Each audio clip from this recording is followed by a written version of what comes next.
The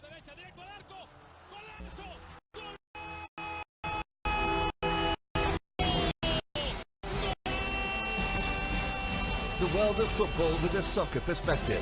This is Soccer Today with Duane, Rollins and Kevin Laramee on the Sports Podcast Network. And good day, good night, and welcome to Soccer Today. Duane, this is my favorite show of the year. Favorite show of the year is FIFA Day, Friday. Friday. And I figured I didn't have time, and I didn't have... Well, it lasted about 20 minutes after I was done with Friday, and then I had the game. Isn't that wonderful nowadays? You can just, click a finger basically and it's there. Yeah, exactly. Lining up at the store. Yeah, and the big reason why I always download FIFA is it's the one place, so I don't need to change the damn disc every single time. But just off the top, Duane, big news in the corporate world of MLS in Canada after years of announcement of talking about it. Well, we finally will have an MLS Canada office, and we have a director of MLS Canada. Exactly. What's the gentleman's name again? You have a press release in front of you there. Yeah, Diego Moratario. And I can read the press release for a second here. It'll give the listeners more information. Major League announced today that Diego A. Moratario has been named General Manager of MLS Canada, a new position at the league in commercial arm, Soccer United Marketing. Moratario, who begins work today, will be based in Toronto and will report to some President Kat Arthur. In this role, Moratario will guide the explosive growth of the sport in MLS in Canada. His main responsibilities will be growing MLS fan base and increasing sponsorship both at the league and club level. The hiring marketer, which tells me all I need to know what their intention or what their purpose is with this. They were really interested in growing the game, and they would have hired someone that had a technical background as well as background. I'm not going to begrudge them the opportunity to compete for financial windfall, for sure. That every business has that right, but this to me is just a pure business to try and cut off a potential loss they might have in the Canadian Premier League. So, bad lines are being drawn already in this, even though the big bad bully is not willing to give up anything to them. And that's all the more reason in my mind that the Canadian Premier League probably in its best. It's a difficult thing to balance, but it's going to be in their best interest to really go hard after the markets that will never see Major League Soccer and try and establish a base there, and then almost reverse from what you do in most leagues, use that base in the hinterland to come into the urban centers, right? I think that's the way that they do it. Yeah, no, exactly. And the experience of Diego Moratario, he used to be the director of marketing of a company. So he does have experience in Canada, United States, in Simon Bolivar. So that's a little bit of information about Moratario. We'll see down the road what it does bring for Canada and how long it does to have Canadian blue chip company to now sponsor MLS. How long before we have Canadian Tire sponsoring the front of a shirt in Major League Soccer? There you go. That'd be fun. The guy that is a marketer from Coca-Cola is probably not all that interested in expanding domestic league-wide policy. That's my thing here. So I'll let you go. At least it's a step, I guess, that finally, after 11 years, waited to announce this, 2 days after a Canadian team for Shield for the first time. Hey, there we go. Duane, we did mention Toronto officially has clinched the Shield with their victory.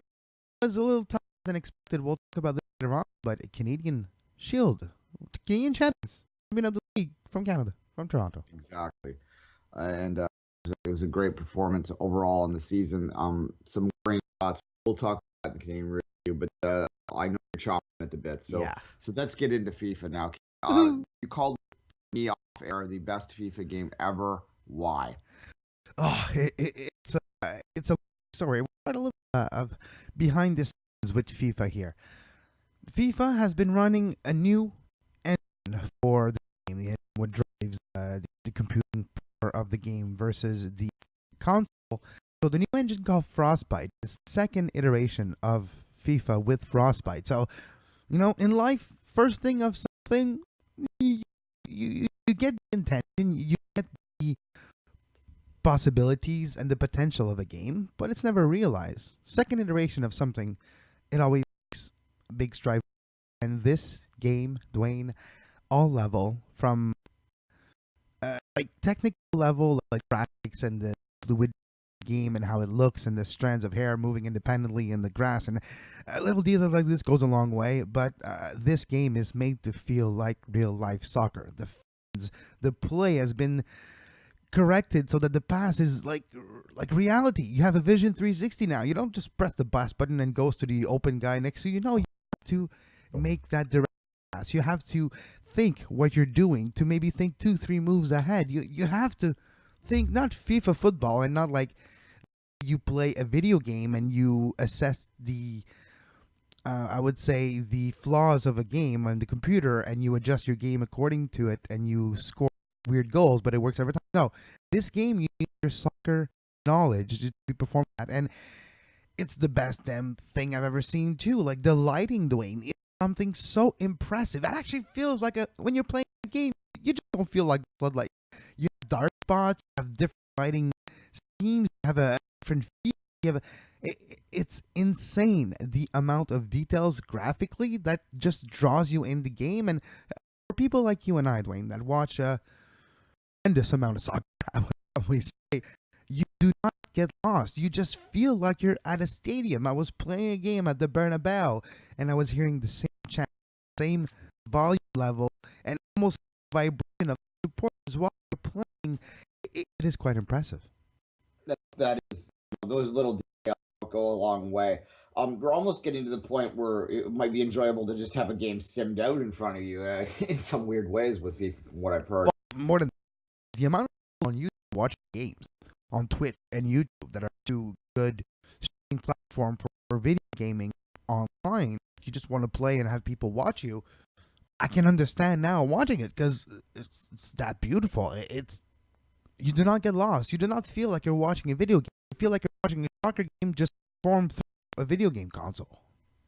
I did watch the champion, the world. What do they call it? The whatever the FIFA Interactive World Cup about 3 weeks ago. The final on TV on PSN.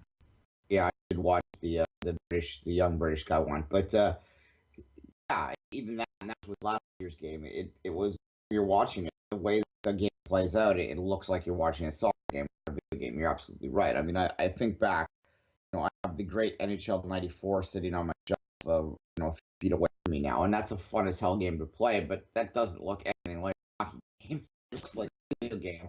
And what I was saying is the best example for not necessarily gamers that are listening to our review. If you haven't changed the channel and you're looking at NHL '94, right? You used to go to the right ice, you got back to the left, the goalkeeper, and you would never stop. Those type of little details never happen. It's not just about the eye. Yeah, go ahead. We used to call it the J goal. Yeah, well, exactly. You make a J on the ice and you score. But example on this FIFA game, and we have seen images of players motion captures on them with those little ping pong balls stuck all over the body, and they're just playing soccer and they're getting data of movement, replicating the game. And so that's called like a small animation. Those animations before this year used to be locked, saying that once you start to move, your player is going to finish it without necessarily taking into effect whatever happens around his environment. Example, if you're doing a pass, the ball is going too fast, you're just going to pass and you're not going to react like a real player, which is mid-stride, realize that it's not open anymore and change your idea. In this game, the animations are not locked. They have been unlocked. So mid-move, you see transition to different ideas. If you decide to do something else, it is possible and more fluid. It's crazy how it makes an entire difference. Now, the one question I have with this is, I'm a person who isn't very good at the game because I haven't played it in years recently, how accessible would this game be to a casual player, though? That's like when I hear wonderful, but I think it's accessible because it's closer to soccer than a video game about soccer. So okay. for me, what that means is your knowledge of soccer, if you just know how to pass and how to shoot and what to do on the pitch, is correlating in that game. So you don't need to be good at FIFA. So for FIFA players, this is harder because the learning curve from last year is different. So if you are a core FIFA player, you will have to get used to it. If you are a brand new player and you pick up this and you have a soccer knowledge, you will find your marks. You will find your favorite game, and I think it makes it accessible more for players that are not hardcore. Hardcore playing FIFA for decades. It's something that they're discovering. It's brand new, and the critics across the board, a 9 out of 10, 4.5 out of 5. Metacritic, gamer on amazing amount of trusted reviews, even gave it a 9 out of 10, and for trusted reviews, you never see that. This game, I think, is going to change how we play online. That's interesting. There was a big article on Friday when it was released in, I forget what the publication was. It was a fairly large publication. It was talking about how FIFA has basically made this genre its own. A few years ago, there used to be a hatred out there for soccer that still, but this year especially, because the gameplay was different in both games. It was closer to what I was talking about with the non-locked animation. PES have had that for years. The rest was par. Now FIFA, I think, has crossed the bridge where even the PES players are like, okay, yeah, you won the war. Yeah, well, the stats in that, they'd won for, they showed stats in that last year in the opening weekend, FIFA moved 1.1 million units, and in the opening weekend of Pro Evolution, moved 50,000 units. So that does tell you a little bit of a difference there. But the hardcore holdout hipster might make the full switch to the corporate one this year by the sounds of it. The MLS, you said. Yep, so, that's exactly what the MLS. Well, you know what? That's how they say it in the game, so it's fine. Well, that's how half the players in the world say, so why not? Talk about that, like this game, and sort of why you feel they're putting it front and center. Oh, it's quite a revolution. I think since Friday, 1 million plus players have played with the LA Galaxy. Duane, plus players have played with Alex Hunter. He's back, and this time around, he's having a lot of drama, and he's now back abroad in MLS. Anyways, quick history of Alex Hunter. It's a new mode, Duane, that's called that was starting last year, and it's one of those mode where it's using the RPG, create like a role-playing game type of a sports game like NBA 2K and other iteration I've been doing for years. It's the second iteration of the journey. Last year, you had the chance to choose your Premier League team and make a from product to Premier League superstar. This year, after you won the FA Cup and the league title in your first year, in my case, it was, of course, with Chelsea. And this year, you are starting the game, the journey, with the training camp, and you have to perform well. And eventually, your agent comes and see you, and that's very we've seen this happen in real life. So just ask Joey Barton and other players like this. So the agent comes, sees your player. I'm like, yeah, Real Madrid wants you. I've been in contact with a man who's working for Real Madrid, and they want you. They want you to sign. So let's go see the technical director of Chelsea and tell him you want to be transferred. Yeah, let's put in a transfer request. Yeah, that's going to go over well. So, of course, what was bound to happen happens. He got had. It wasn't a real working man for Real Madrid. It was a fake one, and you got scammed, and you find yourself 12 hours before the transfer deadline. Chelsea not wanting you back, or whichever team you chose, because you handed in your transfer request and the manager wants you gone, and you don't have a team to play for. And turns out you have an estranged father, by the way, too, Duane, that's actually working as a scout for the Galaxy, and he calls you 5 minutes to midnight saying, son, how about you come play in the States? Good God. Okay. So that's the backstory. That's funny. That's the backstory. So you find, spoilers, by the way, I forgot to say it earlier, but you find yourself with the LA Galaxy and MLS. Jesse started in this too, but you have Thierry Henry, Ferdinand, big players talking about MLS and talking to Hunter in cinematic movie scenes. Look, it's going to be different, but you're going to like it here. And then you play with the Galaxy, and that's as far as I've gone now. I'm in September 30th in the game, so it's a real life. You know, it's really not realistic. The Galaxy are making a run for the which is not the case in real life. But in the game, it is quite enjoyable. It makes MLS look a lot bigger, better than in prior years. It gives an emphasis on Major League Soccer. EA Sports, by the way, the majority of the programming and creation of the game is created in Vancouver. And you do have a sense this year that MLS and FIFA are working together to better the brand of MLS.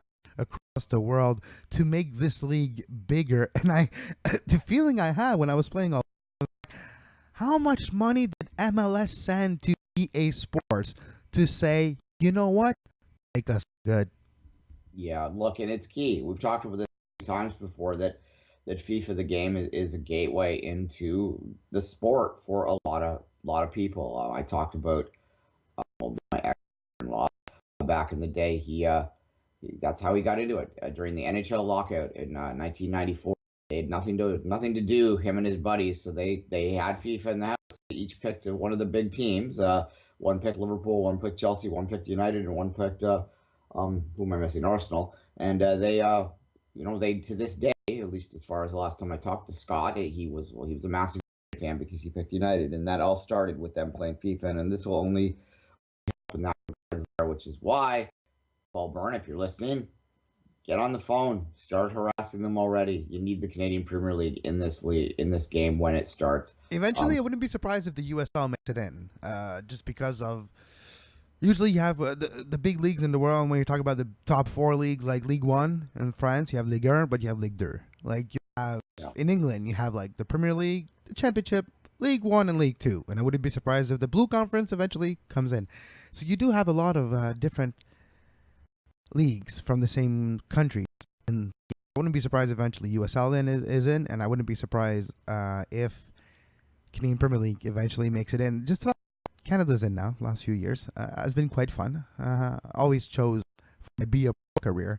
For my personal player career, I always choose Canada, and now you can actually qualify Canada with the World Cup with your player, which I have, and actually won the World Cup with my player. How unrealistic is that? But makes for fun entertainment. Well, that is what video games are ultimately for.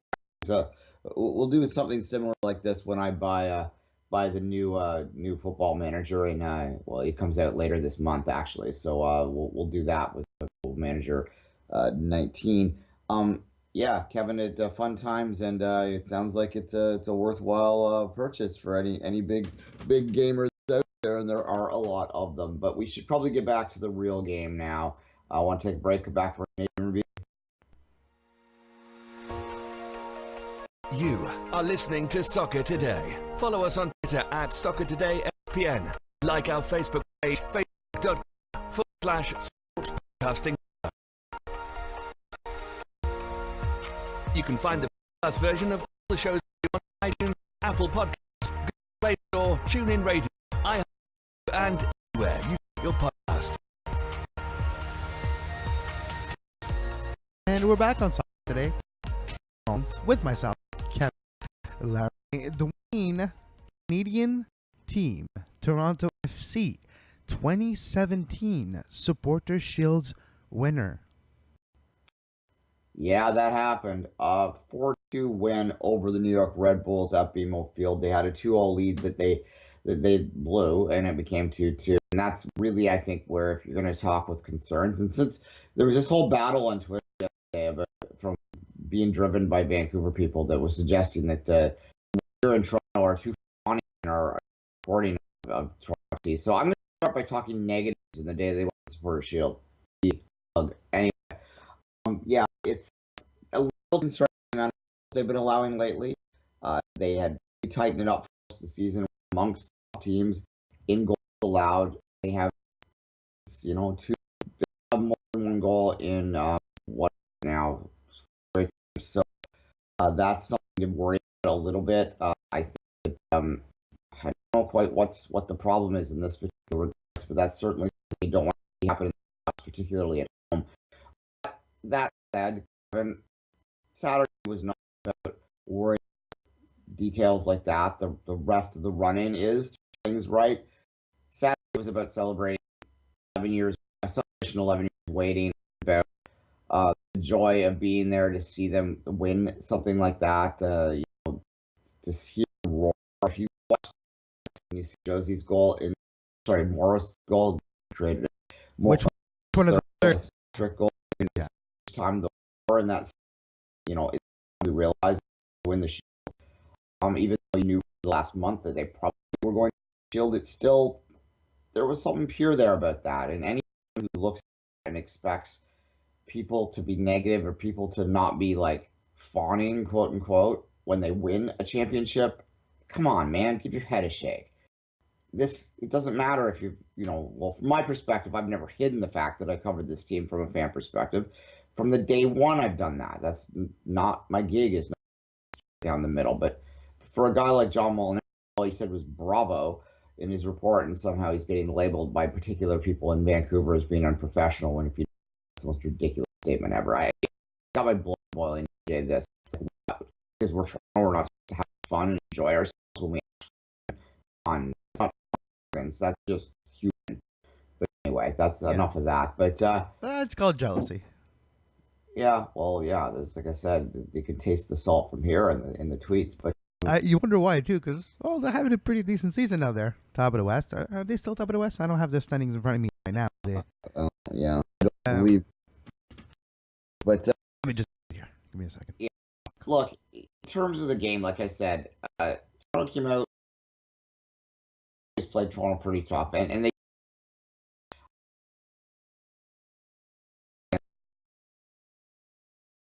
the way that they responded. And I mentioned that they've allowed 2 goals or more in their last 4 games. They've also scored multiple goals, a lot in the last month. So if they can continue to overpower, but we look with TFC, or there's other clubs around the world that have had similar situations. NYCFC last year as well, you could put into this. They score a lot, but they allow a lot. That doesn't necessarily translate well in the playoffs. So you want to get that. I think you're looking at the rest of the season for TFC. What's important for them, rest their star players, yes, but I think that they shouldn't rest their back line. They shouldn't rest their core defensive pieces, because I think they do need to get on the same wavelength heading into the playoffs for those clean sheets. Yeah, and by the way, Vancouver is still first in the Western Conference with their win on the road to Kansas City, having a 4-point gap between the first and second spot, but they have a game in hand against Portland as well. But Kansas City has 1 game in hand versus the Whitecaps. But just to finish off with Toronto, now hopefully Giovinco is back soon. Altidore is back and performed well on the weekend. We have Bradley that's performing well lately as well, with Morrow on fire, 3-goal. Morrow, the only player to have won the Shield before with St. in 2012. Now with Toronto in 2017. The remaining 2 games, you have a 2-week break, then you have the now important game against Montreal, where the Shield will be presented to the fans, and you will have a guard of honor of the Montreal Impact to welcome Toronto FC's player on the pitch, and that's going to be tough to watch in 2 weeks. I don't know if they'll actually do the honor guard, because it's not a tradition over here, but it would be kind of funny if they did. Yeah, I suspect that the traveling support for Montreal might be a little lower than normal for that one, and you can understand that. I certainly don't think there would be many people in Toronto going to Montreal if the opposite were at play. That final game was against Atlanta. You talked about it the day, is how do you approach that if you're looking at that? And we were talking before the game with a few people, and I'll give you an anonymous quote from a fan. Atlanta scares the hell out of me, is what that quote was. Atlanta is the one team that no one wants any part of the playoff.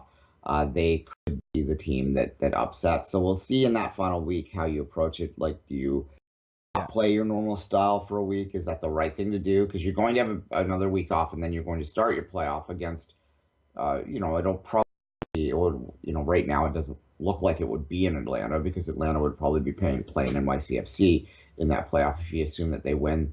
If it goes chalk, you're assuming if it goes chalk, and it would be like a Chicago. Yeah, for TFC. Chicago or Columbus, I would suspect. But that would be Columbus series would be fun. I think there, as much as the rivalry that was peaked in the last part of the last decade is not quite the same. It doesn't run as hot anymore. There's still a little something there, and can make that trip. So I think that would be a fun little playoff series. I'm kind of looking forward to that one. You could also travel to Chicago as well, which is a better trip. A lot of things to see. I'm very happy that this year's All-Star game was in Chicago and not in Columbus. Speaking of All-Star game, you actually against the MLS in your last training camp with your Premier League club, the Journey, and FIFA. Just it's kind of fun because you play against Bradley and go and it's kind of fun. But anyway, back to the conference. Before we talk about Vancouver and their great performance. Let's talk a bit about Montreal. Now, I haven't addressed it last week, but there's been a serious rumor now that the entire technical staff of the Montreal Impact have been told they won't be back next year. And it's multiple sources that mention it, and apparently they've been told to finish this year and want to have good references for the future. But this is all speculation and rumors, but mixed with everything we heard over the last few years, weeks, and the call to Nesta and the rumors there too, it's not going well for Montreal and on the road against Colorado.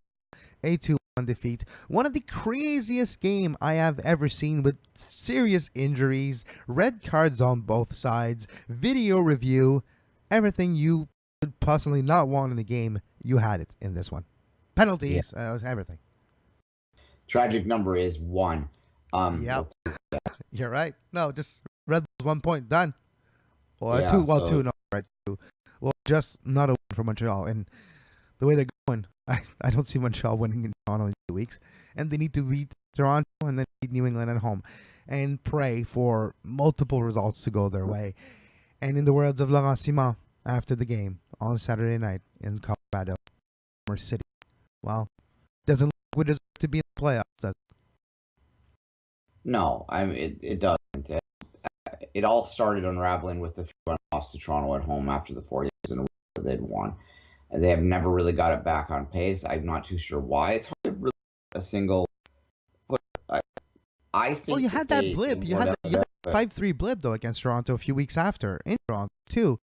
They lost at home. That was a terrible one. But they got in Toronto that maybe false sentiment that, oh, look, this team, it clearly overachieved the 5-3 night Toronto. I think they match up well with TFC. That's ultimately what I've always thought. Just their stylistic, the way TFC likes to play. Montreal has unique pieces that makes it very difficult on that style. I think Greg Vanney's a little stubborn sometimes with trying to always play the same way and a little slow to react to change. Once he did make changes in the game, it was too late, but Toronto started to sort of come into its own and obviously go to late goals. So yeah, I think it might be what's that? Styles make fights, you say. So I think that's where that came from, which is why it looks too, because it looks similar, and that's sort of why they seem like a team that might be able to upset Toronto in a 2-game set. But in terms of back to Montreal, there's not one single thing wrong with the team. They have good pieces, as we know. Maybe, as you said a couple weeks ago, maybe I don't think it's a technical step. I think they need a better core of fronts, and I think that they just need some guys that can some sandpaper in there, that can tighten things up, that can last and know how to last an entire MLS season. They do need to get a little bit younger, and I think they've started that process, with Piat and so on and so forth. Yeah, the rise of Bell this year, and we've seen other players, like younger players involved as well. But it does need more grunt, like you mentioned. The famous Slippers, or as well a mix of the more depth, but as well I think we all know and been talking about this, and started on this show a few weeks ago, where scouts talking about personnel behind the scene, like evaluation type of personnel needed for the Montreal Impact. Yeah, I mentioned that the rumors that the entire technical staff would be gone. I'm assuming that Patrice Bernier's move into academy coaching will not be affected by that. Correct? Oh, I imagine. Been 22nd, by the way, it will be dedicated to Patrice Bernier. Before the game, during the game, after the game, there will be celebration and celebrating Patrice Bernier's career. It's obviously his game as a Montreal Impact player in his career, if he continues with the announcement made before the beginning of the season that this is his last season, and all signs point to yes. So October 22nd will be a celebration versus New England of Patrice Bernier's career. Yes, at that point it was said he will start a coaching career with the academy. So I haven't had information or haven't noticed anything that would tell me otherwise for now. But Patrice Bernier should start his coaching career with the academy, or who knows, if everyone gets, maybe he's going to go higher on that pyramid. We'll see next year. And no relationship isn't great. Bring Nesta in to take over from BI, I think think that they're bringing in the wrong former associate to the program in terms of your coaching ranks. So if you follow MDS would be my choice there if they could get past to wherever he goes. And I think the fact that everybody's looking at my FC and their success, and Nesta's doing great as a coach since 2015. I always put a caveat to it because of the nature of my league they play in. And yes, the Cowboys were high opponent, and as well had a higher roster in terms of skills and talent, and the rest of the league. But now Miami is that. Miami has been for the last few years, and with the money they put in that roster, with the players they do have, who end up with players we've seen at a higher level, playing for the Miami FC in ASL. I think the rest of Nesta as a coach is a little biased because of that. It's a little bit skewed because of when you take down that record, it's not declining. It's just a little bit over 50% percentage in a league like NFL, and that he does. I don't necessarily see that much amount of success. It hasn't resulted in trophies and stuff. So I kind of take this with a grain of salt, and for the benefit of the long run of the one impact as a club, an entity, and as a football project, I think it would be the wrong choice.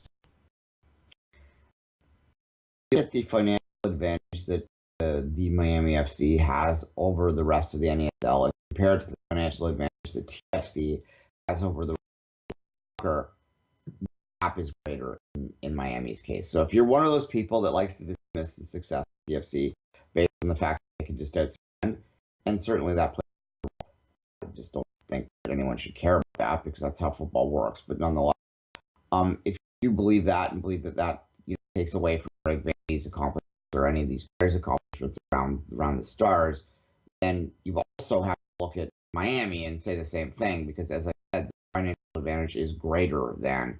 I mean, TFC is not playing, they for sure, but no one in Major League Soccer, even the poorest of the clubs, or San Francisco, are scraping by to paycheck to paycheck, right? Like that doesn't exist. It really is a financial advantage for them. So I don't know. Ultimately, I just don't think that we have enough sample to truly know how good of a coach he may be. I'm not going to dismiss him. I don't necessarily think that it's obvious that he would be the best choice. He is certainly he does have the history with you like that. He is a which we know Joey likes, and obviously a long-time member of the Internet national team, got a bit of firepower there too. So look, I don't like firing coaches. We talked about this a couple weeks ago when they gave him the vote of confidence. So this is true. I don't know what to say to that. I disagree with it, what I'll say. Yeah, and it's all about who you put, right? Because, let's just speculate at the biggest level of the game. Carlo Ancelotti is available. So, I'm just using that name for saying how my theory goes. If you bring in Carlo Ancelotti, you're all forgiven. Everybody understands who made that move. So if you're a coach at that level, that guarded, maybe not at that level, but your own version of if you bring that coach in, we can understand why you a clean sweep. Looking at everything, I think there's you do a clean sweep, you can't really dismiss why the result of this season. And you did have success though last year, so you kind of have to maybe direct that broom, not necessarily on the coaching staff, maybe some parts of it, but I think front office, so higher upstairs, somewhere where choice of the player personnel, those choices needs to be accountable. So wherever those choices were made, if it's in NDS's office, is it Adam Brad's office, is it Joe Sabuta's office, no matter where, those decisions were made, and the lack of depth that was created because of those decisions in last offseason and this year, I think that's where that broom should be aimed. Yeah, Brad's was always a strange anyway in my mind. So that would be maybe where I was going to accept someone being let go at my time, because as I said, I think that player personality is really the biggest issue on this club. But at any rate, we should talk about the Whitecaps, obviously, with the big win in Kansas City. And that's an impressive win because Kansas City is not an easy place to go. They are strong. They are a team that, in many ways, are among contenders in the West. So we're going down there.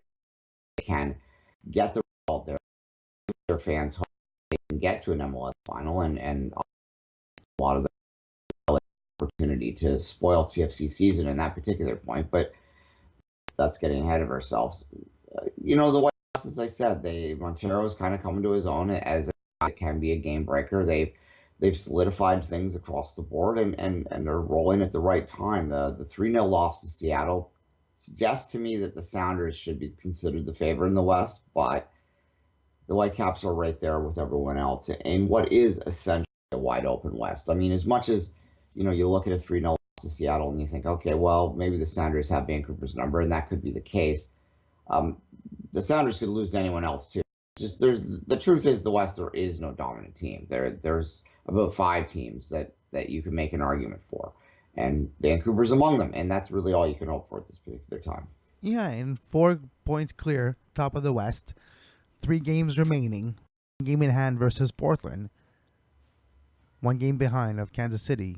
Do have a shot at getting that Western Conference trophy, of winning. Well, there's not necessarily a trophy, but winning the regular season in the Western Conference, putting yourself in a situation where you have a bye in the first round of the playoffs, so you have a better situation that you ever had, and especially you have home field advantage until the MLS Cup, which would be, if it goes Jock, Toronto, Vancouver. How spectacular would that be?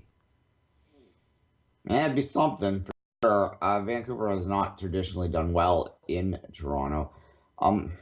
Yeah, getting ahead of ourselves too much there. I think it's time to sort of focus, run in there, and not to start speculating in MLS Cup final matchups. But certainly that does have a lot of people wondering. It, as we joked before, and it is kind of those jokes. It's not a joke. It'd be kind of funny to watch MLS scramble to market it in the States, so that would amuse me on great levels. To go full circle, at least I'll have an office in Toronto. At last, hallelujah for that. And it would be, look, that type of matchup, and again, I don't want to get ahead of ourselves too much, but it would be really good for Canadian soccer, and it would really help grow the profile of the game even more. I think Toronto's run last year did a lot in that regards in terms of how we've seen the league covered this year. People, if we want to go complete full circle again, I think a lot of the complaints outside of TFC fans is that the focus has been on TFC because they did that run. But my argument back on that is it's like they're not without merit, right? Like this is, we made the MLS Cup final. They have won the Supporters' Shield. This is a damn good team. And the reason they're getting as much attention as they are, the same reason that you're going to see the Edmonton Oilers on Hockey Night in Canada a lot this winter, right? They're an exciting young team. And in Edmonton's case, they're just an exciting, good team in TFC's case. So that's why you're getting that attention. And I get, the instinct to feel that, the media hates your team. It's not unique to the Whitecaps or to the Impact or to TFC fans or to any fans. It's just a fan thing. That's not usually necessarily true. It's just sort of perception is reality in your mind. All right, Kevin. Any other thoughts on the weekend? Yeah, just 2 sober thoughts before we say goodbye to everyone. First of all, everybody in Las Vegas, we're with you, and we're terribly sorry for the event of last night. But more to the soccer-related world, Barcelona, everybody in Barcelona, stay safe. We heard you, we've seen it, and seeing Barcelona as a team play in front of nobody, in front of a closed stadium because of the events of Sunday. Well, yeah, there's sometimes more important things than just soccer. Fair enough. Some attacks in Edmonton too. So yeah, the world moves on, but hopefully we can distract ourselves with some football. We didn't even talk about Manchester City over Chelsea. I'm gonna let that slide though. Yeah, 1-0 City bridge. Yeah, well, I'll let it slide too. Okay. Title's over for Chelsea. Chelsea's not winning the title this year. City looks pretty damn good. Final score in October, 27-1 for City. Yeah, in September. Yeah. Cumulative opponents. All right. Say goodbye. Until tomorrow, as always, you can follow Duane on Twitter at 24th Minute and myself at Kev Laramee, and have a great soccer. You can find the podcast version of all the shows we do on iTunes, Apple Podcast, Google Play, or TuneIn Radio, iHeartRadio, and anywhere you get your podcast.